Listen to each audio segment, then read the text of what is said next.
A very good afternoon and a warm welcome to Patko Conversations. It is that time of the week again on a Thursday when we talk to South African leaders. Every Thursday we nominate leaders who in their fields are expert on certain subjects and we engage with them. We have a conversation with them, particularly on matters that affect their field, affected by the disruptions of COVID-19. And so we did last week when we spoke of the COVID-19 versus the family unit. And our guest, as we did last week, and due to popular public demand, and a lot of people saying we're going to do part two of the conversation with Dr. Jongimpi Papu.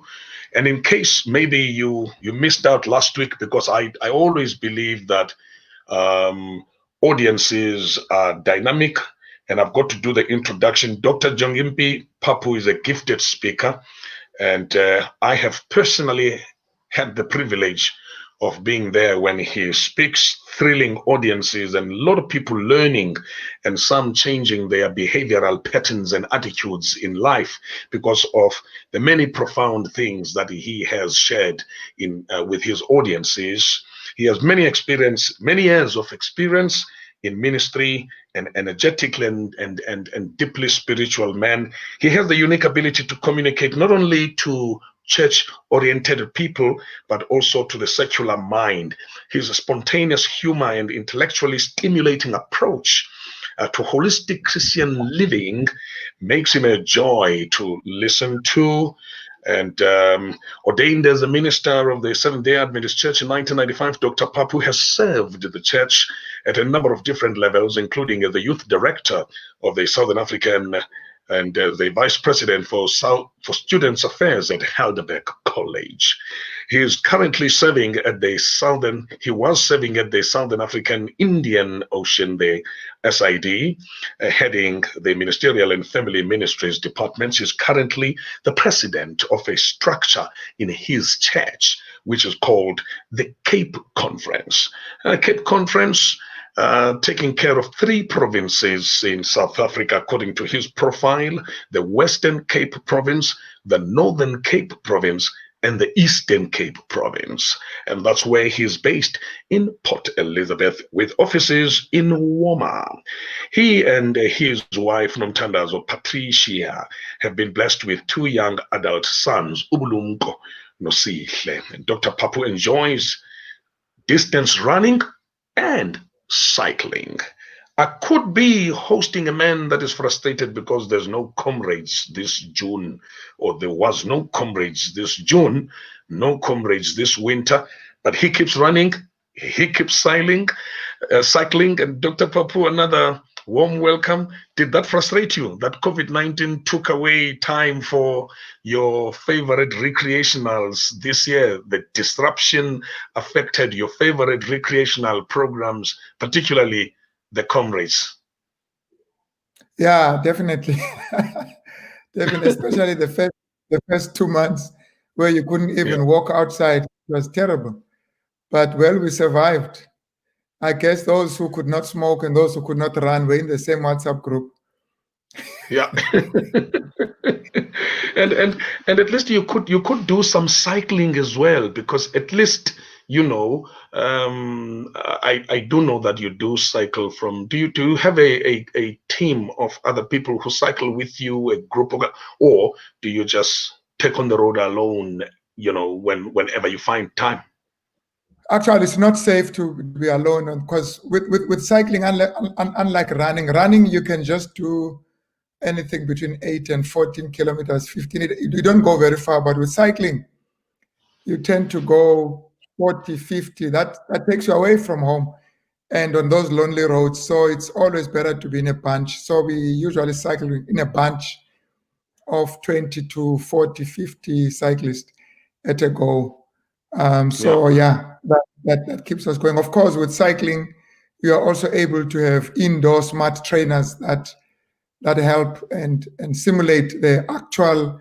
It's virtual cycling with apps that make you feel like you are you are outdoors and racing with others throughout the world and chatting with them on your screen. You're all on the road, even though you are in your own room, in your own space. So keeps it very interesting. Of course, you don't have wind and cars and dogs that cross on the street. It's safer, Yeah. and it's virtually almost feels like you're out there. So Yeah. it kept us going in the during the lockdown. I must say, just across the entire spectrum and religious sector, you don't find ministers of religion in exercise. I think you still have a lot in terms of recruiting your own colleagues across denominations for abefundisi to be involved in sports. What makes you take it seriously? Maybe they are more serious in their ministry than I am. So they don't have time. They have to be preparing sermons, and maybe I have too much time. I don't have time for sermons. They would look at me as maybe being lazy. I should be praying. I remember somebody says, "Did you hear of Christ cycling or running in the morning?" And you are representing Christ and you are running and cycling. I said, "Well, I don't know, but I also don't know of Christ having pot belly and mkaba and all of that." So I'm trying to be like him. Amazing, It is amazing not a stuff. good Well, sight. It is not a good sight to see a preacher preaching and something falls and he wants to pick it up and he can't because there's a lot of baggage in front of him. It doesn't look. yeah, It's not a good sight. It is not a good yeah, sight. yeah, Yeah, yeah, yeah. yeah. You may be spiritually healthy, but if your physical health doesn't support that, people begin to doubt even your spiritual health. Yeah, yeah, yeah. Well, ladies and gentlemen, he is my guest. We're having conversations with Dr. Jongimpi Papu. And you will remember from part one, actually, we left each other last week talking about the importance of a stable family. And we felt that there was a need that we continue because stable family gives and shows love and appreciation for those who belong to it. For Christians, these can include showing faith through prayer before eating. And maybe that's one of the signs of at least a good stable family when they do those things: prayer before eating, reading the Bible together and praying together, a particular activity on a special day. This may sound like small things. How important are they in terms of laying a foundation for a stable family? Actually, if you look at Deuteronomy chapter 6, I think it talks about parents training their children. It says when you wake up, when you sleep, when you do this, it looks at all the common events of a household. So when you eat together, it looks like the best time to share wisdom and guidance. It is during those informal times when you are eating together, when you are working together in the garden. Those activities look mild, but they are very powerful. Children tend to remember what is said during those times. Actually, those are what we call home. Those environments. Home is not just the TV and the ceiling and the garage. The home, when a person says, I miss home, he doesn't miss the kitchen or the fridge. He misses those moments where you sit together and you play board games, where you're sitting and eating together and talking and laughing. That's amazing. Where you can laugh. A family that laughs together tends to love each other and tends to last forever. So you remember those times. Even when you face difficulties, you know what they say about a family that's very functional is that a child may be exposed to harmful, painful experiences outside of the home, but because of that environment, supportive environment, he or she is able to go through that and sort of unscathed, if you please, and even grow from that strength. So there's nothing that really can compete with those moments. Praying together. I often say about me that one of the things that I miss in my life is to kneel with my father and we pray together. Actually, that happened once or twice before my father died. And I couldn't believe what I was missing. I never knew I missed that until I heard my father pray. I said, why am I crying? I'm kneeling with this guy and we're praying. And imagine people who do that on a daily basis, every evening in the morning.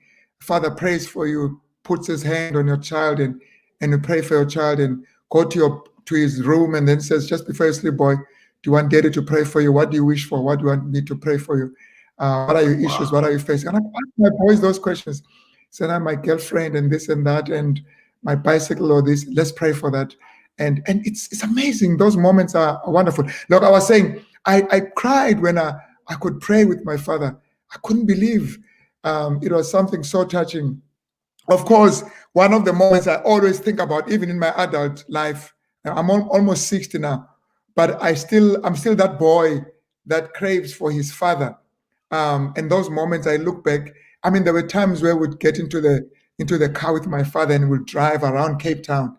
My father was not a Christian. He did whatever he did. But for some reason, I don't remember the hard days. I remember those beautiful days when we would go out during Easter around Cape Town when we would drive together. It just stays in your mind. And I realized how close I was. And for me, something that I was reflecting on with my brothers, my younger brothers, that have kept us together was the fact that my father was a self-employed. He was running a dry clean laundry, picking up dry clean from the homes. And that was almost self-employed because it depended on how much you can get. So we used to go together. When the schools were closed, we'll be with him in the car. We go to those homes. We would deliver the laundry. It was work, but we're with him in the car. We would be driving with him in the car and talking with him in the car the whole day. That's amazing. It doesn't look beautiful, it doesn't look powerful, but it's worse if it's intentional. And I always say to fathers, have special days with your kids. If you've got 2 or 4 kids, don't just love them as a group, love them individually. And say next week Tuesday, uNosipho, 10 years, because of Puma not daddy. They are going out, they're going to have a lunch, not daddy. And no daddy, and take the child, up his son, then get into the car, they drive, take selfie there, just the 2 of them. What you are doing to your child, I say, this is how I want your future husband to treat you. I'm showing you, I'm creating a template so that anybody who does not fit into this, but make sure you don't raise it very high. Some of these boys will struggle to get there. But anybody who does not fit into this, you must just know. Now, our children, because they have never been exposed to that, they meet a guy and the guy buys them usmiley and the child says, wow. So there he sits under a tree eating usmiley and she wants to leave home and stay with that guy because the guy bought her usmiley because at home she has never been exposed to that. Let your child feel your heartbeat and hear your thick voice and hear you say, I love you. By the time a boy says that, she says, but my father told me before you did. So that doesn't make me feel like I must lose my mind. I know what it means to be told by a man that I am loved, that I'm beautiful. So don't think that you're going to make me lose my mind. I'm used to that. So you're creating that environment that your child will not just be hijacked by those emotional escapades that these young men will throw, but will be stable. It's amazing. Those informal settings. That's yeah.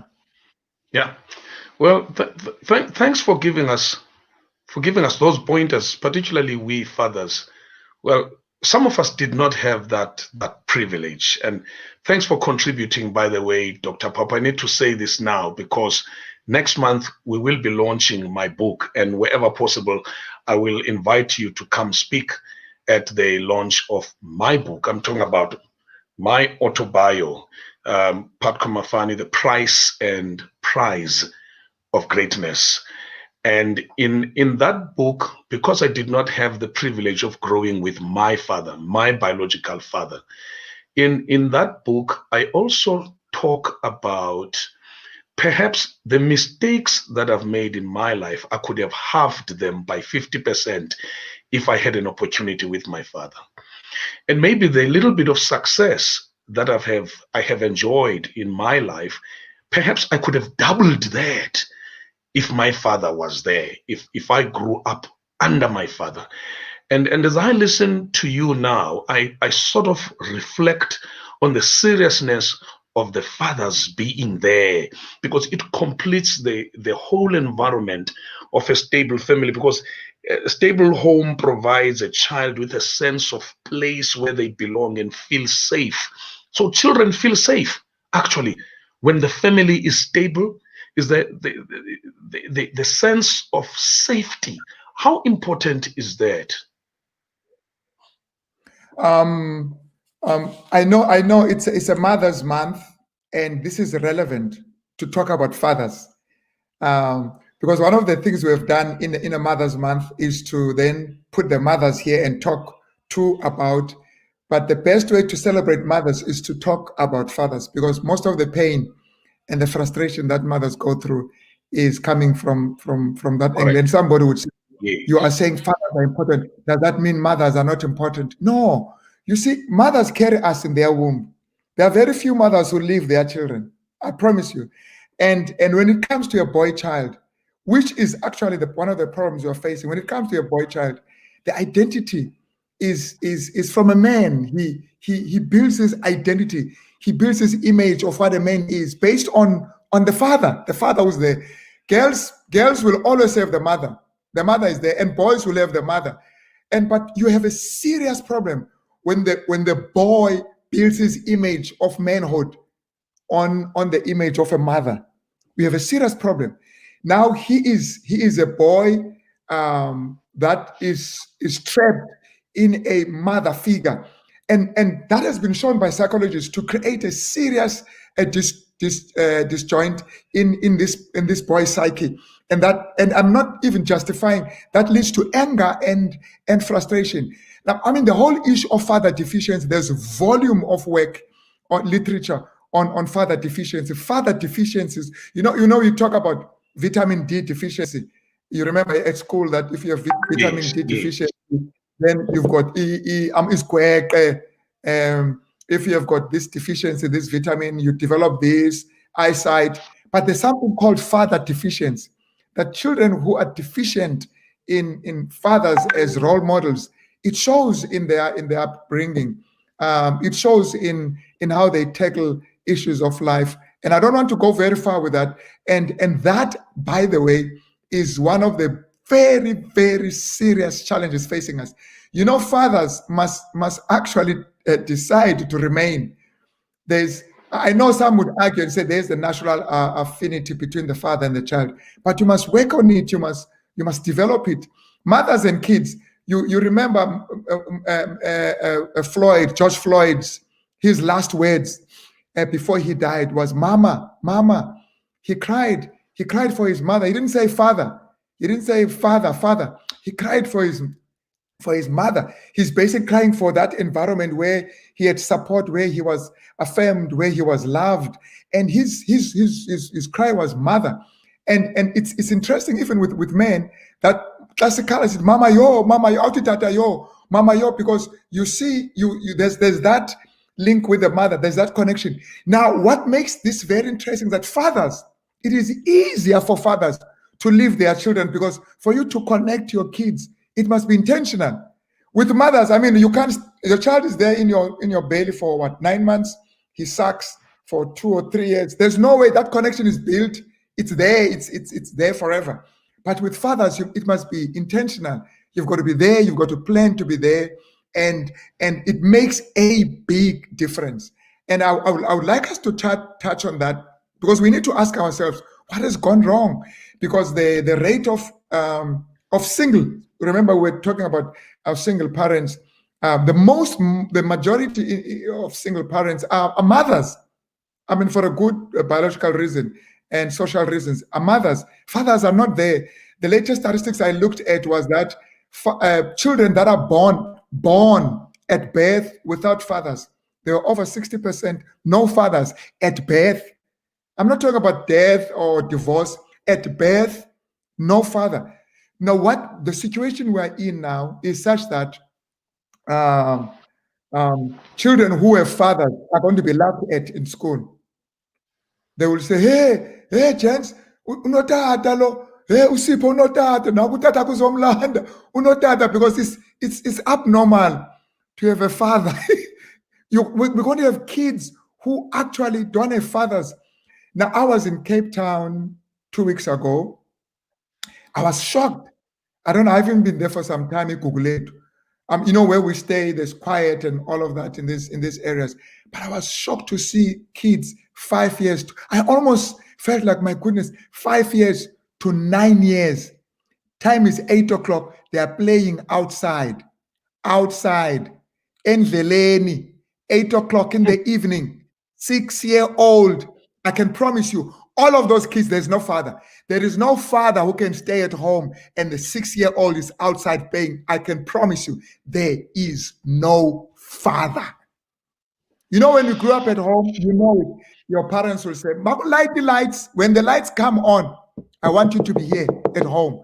It's the father who instills that. The father who makes sure that is there. And some of us have that, even though our fathers, biological fathers, were not there, but we had our uncles who actually they actually behaved and played the role of a father. But now it's difficult to have that with this poverty and other things. You are on your own, which brings us again to child-headed families. You've got an 18-year-old, by 3, and that's a child-headed family. That 18-year-old, and most of the child-headed families are actually girls, by the way, taking care of their own kids or kids from their mothers who are there, because the child-headed homes doesn't mean that they are orphaned. Most of them are not orphaned. It's the mother who drinks and does not have time, and this kid has to take care of those. You have to take care of those children. It's when you look at this, I promise you, it breaks your heart. And then you ask yourself, 10 years from now, what do you expect from that child? 10 years, just give it 10 years. What are you going to see? That's why we are saying government cannot just keep throwing 350. There's more that needs to be done. Who is there? Who's intervening there? What programs is the government doing for that 6-year-old who is in the street in the evening? Maybe not only government. What is the church doing for that child who's 6-year-old and outside on the road playing there? I mean, it's Fundisi, you are leading me to something else. What institutions and structures like churches ought to do, even for children in the same church structure who don't have fathers. And I'm wondering if churches do keep those records, if churches do, when approaching children, whether it's children's ministries or what, if their leaders do say, "Bantwana bam, mabaphakamise izandla bangenatata." And I wonder if those stats are important now from a church point of view. But we'll come to that. It's just that today we're planning to look at single-parented family units, and maybe what we ought to do, not only as church but also as government. And I remember last week we touched on the fact that government can have all these ministries and departments. If government does not have a ministry or a department that zooms into family, chances are we are still scraping on the surface in as far as the social ills are concerned, where boys are perpetrators and girls are victims. A world record, here's a little bit of findings in case you've just tuned in, and this is for you in case you've just tuned in, and some research from the Human Sciences Research Council, a world record breaking, near 2/3 of South African children grow up in homes without fathers. Yeah. In South Africa. Now, it says this is a world record-breaking situation, yes, South Africa. So which means South Africa has a responsibility to have its own tailor-made solutions at the top. at the top of our government to undo a situation like this, if not undo it, but take it seriously. And our country has the distinction of having one of the highest global rates of single motherhood. Research conducted in the past 5 years by the Human Sciences Research Council and the South African Race Relations Institute found that 60% of South African children have absent fathers, and more than 40% of South African mothers are single parents. So if you bring together 100 mothers in South Africa, about 40 kubo chances as a single mothers. Now, compared to 25% in America and other places, and 15% in Agwezinginda, it means with this kind of stats, we are up there with this kind of stats, and it will only call for radical solutions in Fundis, for radical changes in the way that we're running the country, for radical changes in churches, for radical changes in government. How do we undo? How do we flatten the curve on such shocking statistics? Listen, this is a pandemic. When you see the government up in arms trying to curtail the spread of the corona, that's appreciated. That's good. But I promise you, the pandemic we're looking at is worse than the corona. It is worse than the corona. And if we were to do half of what we do, if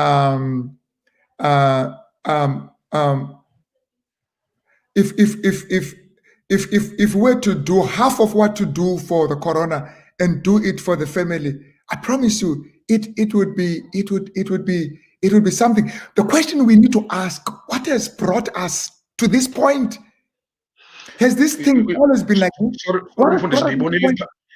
ndiyibonile ikuphazamisile le feedback ubongani nqaba esithi inkokheli zakwa-social development, MEC, unomdla wento kokuba we take this forward. So please continue, but please do note that at some stage we may need to engage government on this particular issue because somebody is brokering this with our government. Okay, now let me allow you to continue. I just needed every viewer of this program, if you are a viewer in the program, that you are part of solution making. And I love what Ngaba did, solution-driven questions and contributions. Thank you so much. So, Fundis, you were saying? Yeah, I'm saying for us to map out the way forward, we also need to know what has brought us to this point. Yeah. Why? Because if you look at blacks, Indians, colored, and whites, for example, that stats that you've brought in, for whites, 85 to 87% of white children grow with the mother and the father, compared to only a third of blacks. Okay? Now, somebody would say, yeah, that shows the racial inequality, shows the structural issues, apartheid and this and that. Yes, that is true. But then you have a problem, because at the peak of apartheid, we didn't have such statistics. You can actually work it out. Before 1976, you never had what we have. Actually, they were looking at the divorce rates. There was a time when the whites had more divorce rates than the blacks. But since 2000, I'm not going to pin myself on that one. It's 2008 or so. We have overtaken them. But why? What has caused that? Now we're living on the other side of apartheid. Yes, the consequences are still there. But what is spiraling? What is actually causing these things to spiral out of orbit as it is doing? Now remember, if you go to 1970, if you go to 1960, if you go to 1950, if you go to early 1970s, and you look at the family, for example, we had laws, you would know, those were apartheid laws. You cannot get a government house if you're not married. It looked bad, but I tell you, that thing was very good, because every home had a mother and a father. You know, there's some of those laws that helped us. There was a mother and a father. But when we reach this, I'm not saying let's have such laws, but what has happened is this thing is not just structural, it is also cultural. When I say cultural, I don't mean culture in the sense of African culture. I mean social culture, how we look at things. we need to bring those subjects in. We need to talk about what it means to be a man. Now, what we have seen is when now we are having money, we're going up the step ladder socially, but then we're leaving our families. You look at our famous well-to-do men. It is not a tradition for them to showcase their families, but it's for them to be driving these small cars with girls. That's what is in the mind. So we are actually popularizing that lifestyle even to the younger ones. That when you have money, you buy a red car and you drive with girls, abantuana, and we've got nice ways of putting this thing. Nobody's talking about family. Nobody's talking about having children and taking them out and go to the restaurant. We are not popularizing. We're not making that part of our culture so that we grow in that environment. Now, I'm saying, I promise you, if we are not going to be intentional and deliberate and creating a culture where a man sees himself as a man when he is with his wife and his children, and this becomes an in thing, as it is in other cultures, I promise you we're going to have a serious challenge. But what I'm trying to argue here is, it is not a matter of there's nothing you can do. It's what it is. It is what it is. No, once we know where we're coming from and we know where we are, yes, it may not turn around quickly, but we can start creating that even in our television stations when we play out and we show people who are successful, who work with their wives, and kids are looking at that as a norm. It becomes a norm, and you begin to see this everywhere. You begin to see this everywhere. That's how you create a culture. You become intentional. You have got role models who go with their wives. You've got this, and I mean your soccer stars that show off, that showcase their children, and you've got their photos and stuff like that. You literally zoom in on that and you make it big. By doing that, you are creating a culture so that every young boy now says, you know what, when I make it, I want to have my wife and I want to have my children, rather than say I want to have a car and abantuana. Are you with me? Yes. Yeah. Okay. All right. We're having a conversation with Dr. Papu. He will be leaving us around 10 minutes to 6 or 5 minutes to 6. But while he is with us, you may throw your question on Facebook or YouTube, particularly in the context of what we are talking about. The article that I got from the Human Sciences Research Council says, but in South Africa, apartheid damaged the very structure of family unit. Without the ability to own land and live close to their low-paying jobs, Black men were subjected to the migrant labor system that took them away from families for months or years. Now that was deliberate, and I'm following Mfundis on what you are saying, that we've got to be deliberate. Okay, how do we undo it? By being deliberate, because somebody also echoed what the piece I found.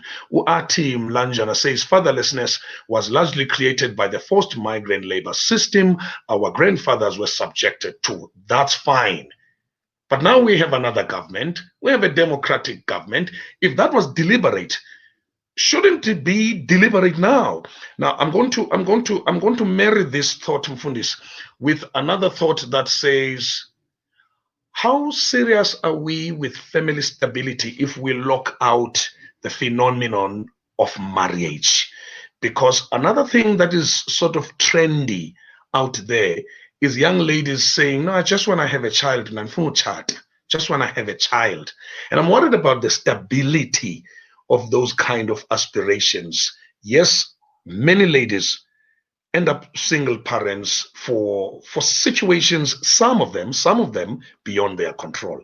But some of them even plan it now. As you were saying earlier, when you were out of fashion, because people are intentionally wanting to have children outside matrimonial setup. How important from a family unit stability, for the sake of the offspring and the kids that will come out, how important is the issue of marriage?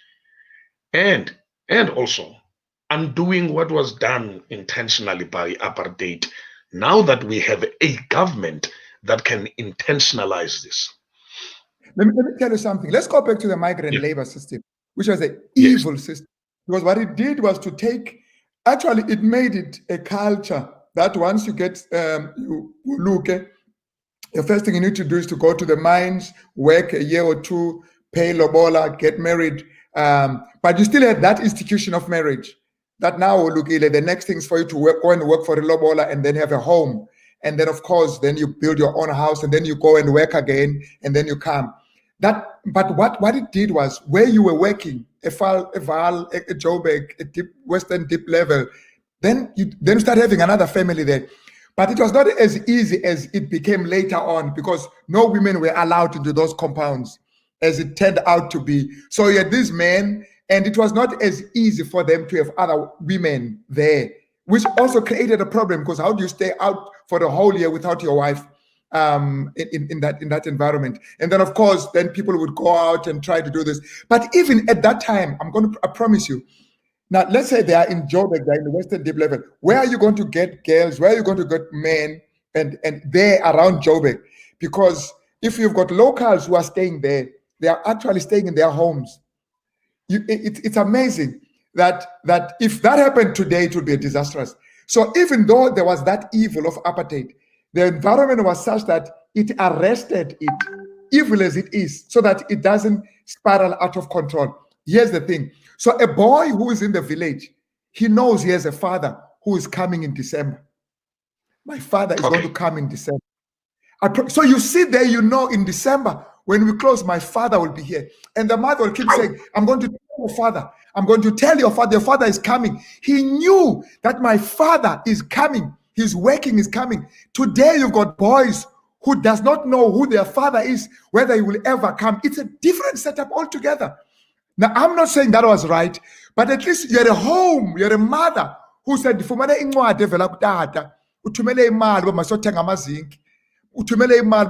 very cheap, but those who remained, they didn't come. But the majority did come back, and they will be there, when they'll show up. And at least he was there, you could tell Tataka's man.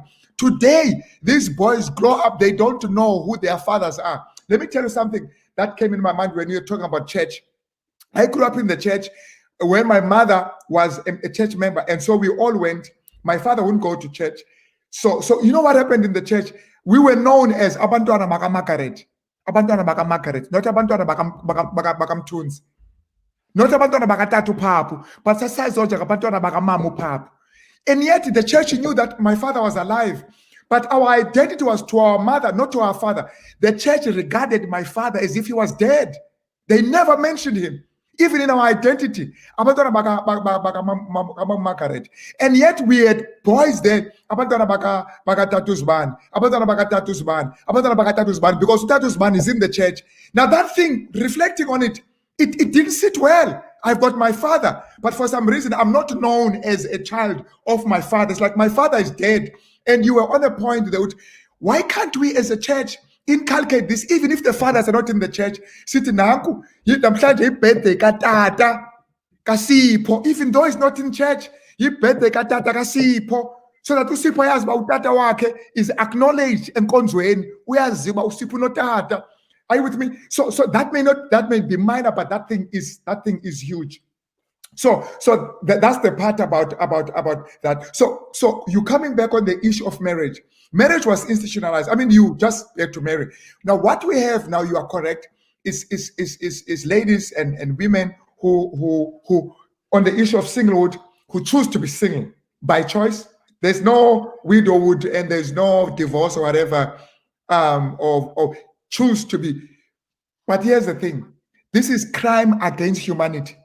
You choose to have a child without a father, but that child would love to have a father.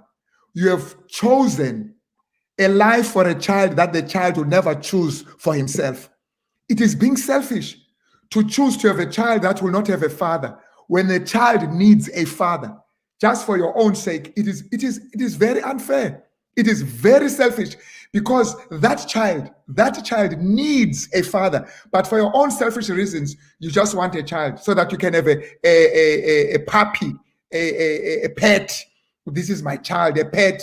But the child needs a father, and then you get concerned when we have such violence and stuff like that. When we are breeding children who can't link up to a known father who just don't have fathers, let alone those mothers who, for whatever reason, make it their business or their duty to make sure that that the child never comes to know who the father is.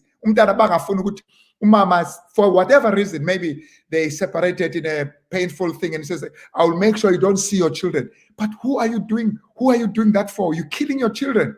It's a form of, I don't want to use that word, it's a strong word, but you are killing your children, because as much as you have a problem with the father, it's their father. They don't have any other father. So marriage in itself is an institution that actually creates stability in the society. Because when there's marriage, then there's a man who says, I must be at home because I've got children there. When there's marriage, there's a mother who's there. When there's a marriage, there are children who says we have a home. Marriage is a building block for a stable community. But the moment marriage becomes a unfashionable institution, I promise you, our society breaks. There's an interesting question here, Mfundisa, that I want us to look at, because I promised the viewers an opportunity that they can contribute by asking questions, contribute by making input as well. Uritabile Mulagalaka. Namcela Mfundisa ka touch on the dangers of girl child who has an absent father. Very, very, very critical aspect of the discussion. Yeah, you see, I mentioned the fact that girls would pick up their identity from the mother, which is as far as that is concerned. But they also need a father so they can know that they are girls. I know I'm going to be touching on controversial issues here. Some don't care whether the girl knows that is a girl, but I still believe there's a girl and there's a boy, and it's biologically determined, not socially determined. I'm still of the old fashioned. But you remember the example we made that how does a girl know how to relate to a man when she never had a father who related to her? You remember I said, you take your child out for a dinner, you're showing that child. So what happens is, because our children grew up with the identity from the mother, now they want to set up their own family. Number one, they don't even know what that means. And so the first boy they meet is a strange phenomenon, it's a strange thing. They meet this boy. It is easier for these kids to be attracted even to dysfunctional men, become very attractive to these girls, because they have no template of what it means, what a man should look like. So this guy who says, I love you, with a bass, she's been used to hearing, I love you, from the mother. Now she's got a bass that says, I love you. She says, wow, this must be it. I'm throwing myself. And then you find, it has been shown, there's literature to back that up, that kids who grow up in the single families, they tend to also end up having children before marriage. In other words, they actually perpetuate this whole concept of singlehood. Now, children who are growing up with a mother and a father, chances of them doing that, because I've heard people say, I grew up in a family where there was a father and a mother, and I don't see myself having children who don't have their parents together, because I grew up in that family. But if you grew up in a family where there was a father, where there was no father, why would you work hard for your marriage to make sure that we connect and stay, if you both of you come from a single parent? So I always say in my counsel, when I'm doing marriage counseling, tell me about your background, where your mother and your father married, and then once I discover that, then I know what the pitfalls are going to be.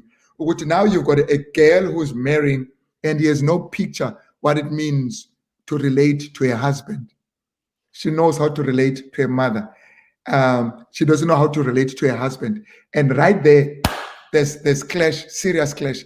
But we also have a father, a husband, who does not know how to relate to a woman, how to act as a father, because he never had a child.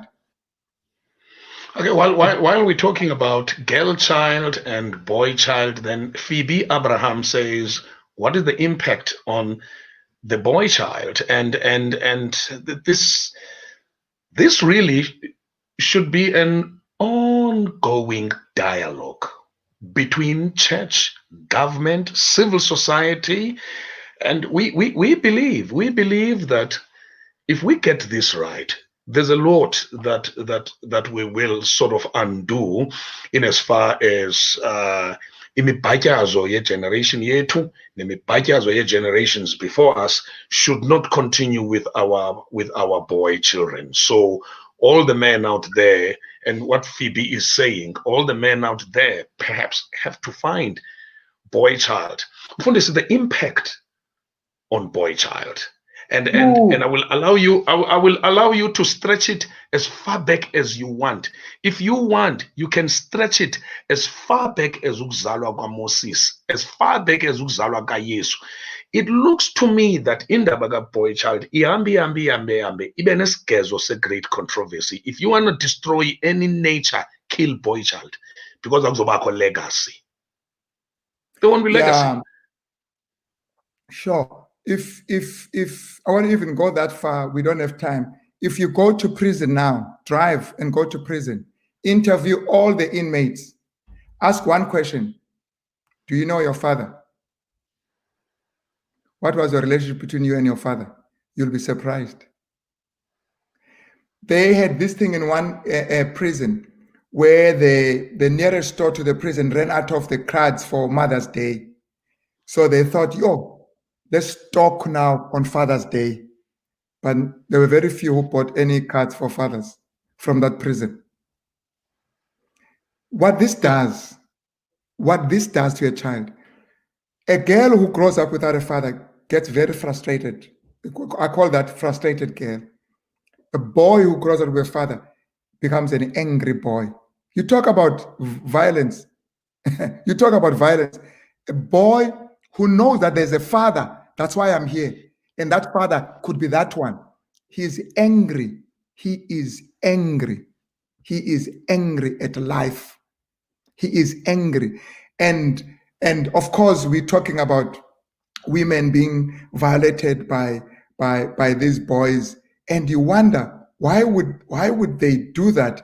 Because the mother is supposed to be the side that says, listen, I was there. But in the anger, even the very one who was there is seen to have been complicit in the fact that the other one was not there. Let me tell you something about singlehood that is painful. Let me make first this statement. Then you're going to see this absence of fathers. Let me make this statement. When we talk about single parents, we're not saying if you've got a father and a mother, even if it's dysfunctional, keep it that way, it's better. I mean, there are kids who come from single parents and they've done very well. We must acknowledge that. They've done even better than those who come from traditionally two-parent homes, because that was dysfunctional.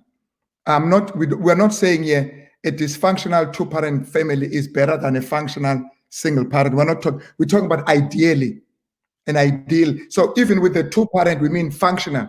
We don't say as long as there are two parents is better than, no, we're not saying that. Because I know there are people who are coming from single parents who have learned a lot in life, but there's a lot that we need to do even in that situation. Because if I have to bring up a girl and the mother is not there for whatever reason, I've got to involve my sisters in the bringing up of that girl, have her go and spend time with my sisters. If it's a boy, have her go and spend time, no uncle, go spend time, no uncle. And then so that he can get this whole issue. But here's the issue about singlehood that we don't talk about. We all talk about single parents. We have single parents that are angry. I mentioned it last time. Single parents that are hurting. Hurting, number one. Let me tell you hurting how. Hurting because they got divorced, and divorced because there was unfaithfulness and this and that. They were abused and they felt abused. They got divorced. They hate the father of the children. Now, let me make a statement out there. And I know I'm risking my reputation. If you hate with obsession, with joy, you hate the father of your children, you will never love the children of that father.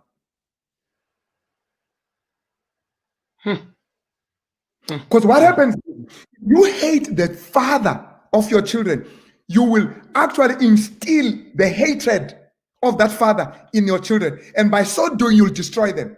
So the boys who have been destroyed have also been destroyed, not just by the absence of the father, but by the hatred against the absent father that comes from the mother. And she dishes that venom to his children, that your father was hopeless and you're behaving like your father. You are just like your father.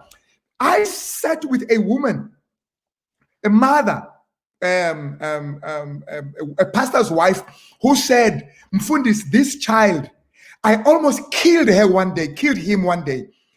And the reason I did that, and I thank God I did not do that, the way I was beating him, because when I looked at him, I saw his father. He looked like his father. So when I was beating this child, I was actually beating the father for all the abuse I've sustained from that father. And I was doing it to this boy who looks like his father. So you've got a child who is paying for the sins of an absent father from a mother who's hurting. It is a known factor. A hurting person hurts. Hurt people hurt people. When you are hurting, you will hurt others. When you are full of hatred, you can never be full of love. Hatred and love cannot coexist in the same heart. So what am I trying to say to single parents? Hey, I'm not saying reconcile with a man. I say ask God to take away that hatred, because as long as you have that hatred, you will destroy your children. I mean, you know of mothers say you will never see your father, never. Take the child and run away, and the child grows up wishing he could have seen that anger, and that child grows up and thinking that even mothers are responsible for my situation, and the anger is thrown everywhere. It just scattered. But there is also another pain, and I call that the pain of, it's not anger, I call it when you have lost your loving husband. Are you with me? Now you are single. You are angry at God for not having protected your husband. And that anger will show in your children as well. You are angry at God. Where were you? Now I'm alone. You took me, the only person that loved me.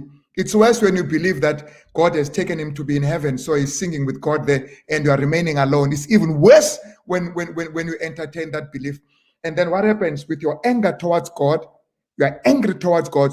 You will not have a heart for your children because of that. And some are single because of their own choices they made in life, wrong choices. So they've got the pain of regret and guilt. And when they look at the children, they see the product of their wrong choices, and there's no love there. So what's the solution? Forgive those that have caused pain for the sake of your children. I don't say be with them, bring them in, forgive them. Deal with that thing through forgiveness, and we can have a chat on forgiveness. It's a story on its own, which is not correctly understood. But develop a relationship with God so that you can see God as a loving father. Yes, your loving husband has passed away, but God has promised to be a loving father to your children, so you can still direct your children to that loving father. And thirdly, learn to forgive yourself. Don't carry guilt for your past mistakes, because you will reflect that to your children. Learn to forgive yourself and move on. And once you do that, you create space to be able to love your children. Wow. I think Fundis, let's face it. From government to mainstream media. And when I talk about mainstream media, without selling the channels for free, they know themselves. You know them, you that are watching, you know them. From government to mainstream media and the church, there is still a lot to be done in as far as, and it is 6 minutes now to 6. I'm going to be releasing Mfundisi. I think I will just get the parting shot from him. There's still a lot that needs to be done, particularly with these words, Mfundisi Zoguti, forgiveness. Not necessarily reconcile with the person, but forgiving them because you want to create space in your heart to love your children. Now that's serious. This is not something, South Africa, that we can achieve in one little episode of an online program. There's got to be dialogue. There's got to be dialogue, but that dialogue has to begin now. It's never too late. That dialogue has to begin now. How do people who find themselves single, and how do they free themselves of the bondage of hatred, and then it's redirected to their children? That's powerful. That's awesome. Fundis, I would love that. It's 5 minutes now to 6. I would love that you hoy your parting shot, and then you and I will engage offline about whatever that government thinks that we can engage on in this subject. I believe if there's anybody that should take the lead in healing South Africa, it is church. And so this conversation is deliberately done with a Dr. Papu, who's not a medical doctor, but who is a doctor in divinity, so that we understand the importance of what God says about family, what God says about family. Okay, so we will then offline take the other discussions, but maybe your parting shot before we let you go, because you've got a 6 o'clock meeting. I've got 2 sons, age 30 and 28. I've been preaching for the last 35 years. Not once have any of them, my 2 sons, come to me and says, "Daddy, that was a powerful sermon. We really appreciate it. You really did very well. That was a good sermon." Not once. They've never. Well, my wife does it once in a while, but they've never done it. Let me tell you what is happening. My boys, all they want to know is not the great sermon I've preached. They just want to know if I love their mother. That's all that matters to them. When they call, they say, "Daddy, how are you? Where's mom? Where's mom?" Not where are you preaching? Where is mom? I'm talking about 30-year-olds. Where is mom? Now, what am I trying to say? This is what I'm trying to say. The best gift you can give to your children, I'm talking about those who are married, is to love their father and to love their mother. That's it. Wow. Yeah, amazing. Okay, the request that we have a part 3 is only indicative of the fact that the dialogue has to continue. Whether it continues as a part 3 or a part 4 or part 5 and whatever, it has to continue. But at some stage, we really need to get government, to get family leaders. Is there something that is still called family leaders?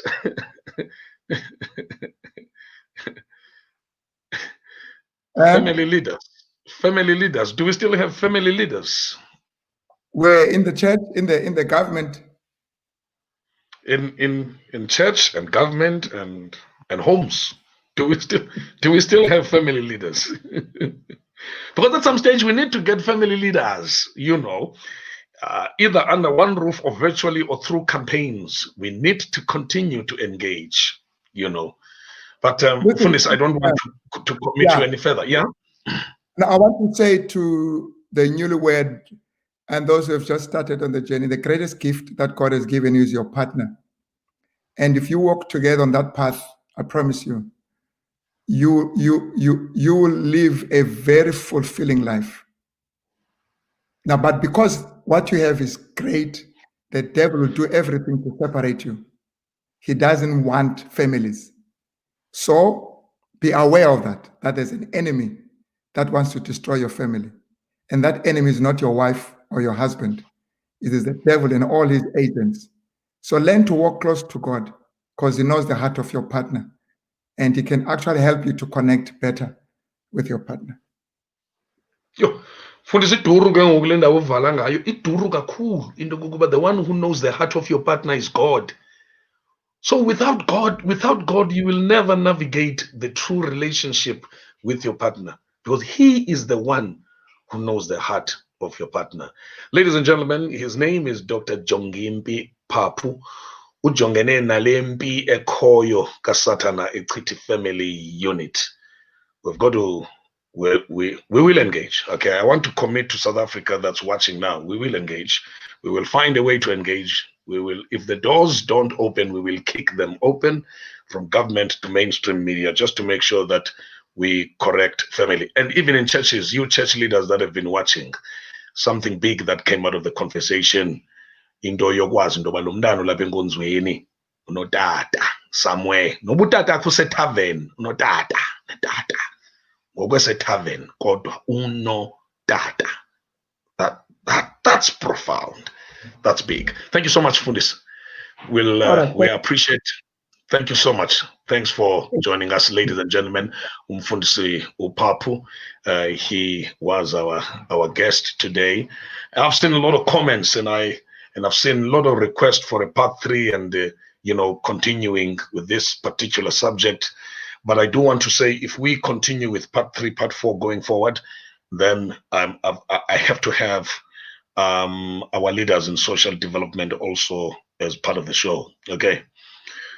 So like Ngaba assisted, and he said there was an MEC that is interested. I would love, not because we want to nail our political leaders, not because we want to nail them, no, but because they have the other power to influence programs. They have the power to influence the office of the president. So if we have the minister responsible for this, minister responsible for that, we could have a minister responsible for families, if we take the issue of families seriously. Okay. And COVID-19 has shown us it is time that we take family serious. I don't want to be part of a South Africa that will disregard family.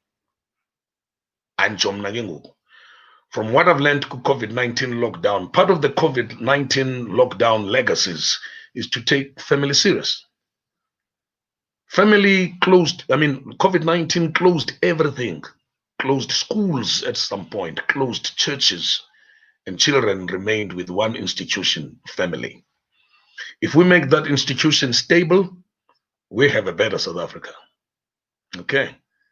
Let's go find healing, those of us who hate.